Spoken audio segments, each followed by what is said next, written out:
Nestor, bakit hindi pa naibibigay ang budget para sa pagkukumpuni ng mga rubber gates at ano ang magiging epekto nito kung hindi pa rin ito mapapalitan?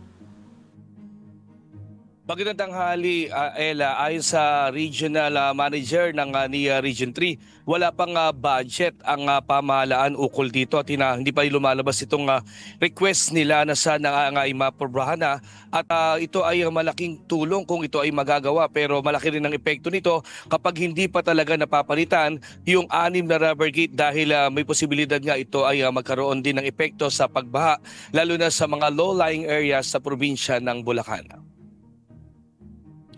May dalawang pagkakataon nang nasira ang rubber gate ng Busos Dam. Isa noong May 10, 2020 kung saan nasira ang rubber gate number 5 dahil umano sa substandard na materyales.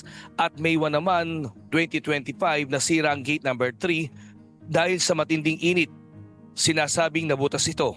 Ayon kay Christian Manalo, acting regional manager ng NIA Region 3, nakadeplete ng lahat ang 6 na rubber gate ng Bustos Dam.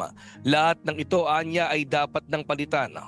Anya na iparating na nila kay Pangulong Ferdinand Marcos Jr. ang pakiusap ng NIA na mapalitan nga lahat ito. Hinihintay na lang nila nga maprobahan ng Pangulo ang 1.5 billion pesos na budget para sa pagpapalit ng bagong 6 na rubber gate. So waiting lang kami dun sa i-release ng OP sakaling mapagbigyan yung request namin. Possible kaya this year?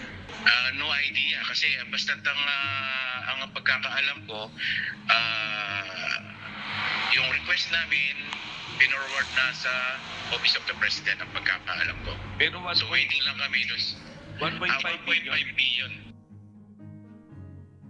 Ayon sa NIA Region 3, sa ginawang validation nila, lumalabas na 6 na bay o 6 na rubber gate nga ang sa ngayon ay may problema at kinakailangan ng mapalitan lahat, na kada isa nito ay may sukat na nasa 8 meters. Kung magkakaroon ng bagong rubber gate ang Bustos Dam, wala nang dahilan para maglagay ng copper at steel sheet pile at magiging maayos na rin at kontrolado na rin nila ang pagpapatubig sa irigasyon sa mga magsasaka at iwas pangamba na rin ito sa baha lalo na sa darating na panahon ng tag-ulan sa Hulyo.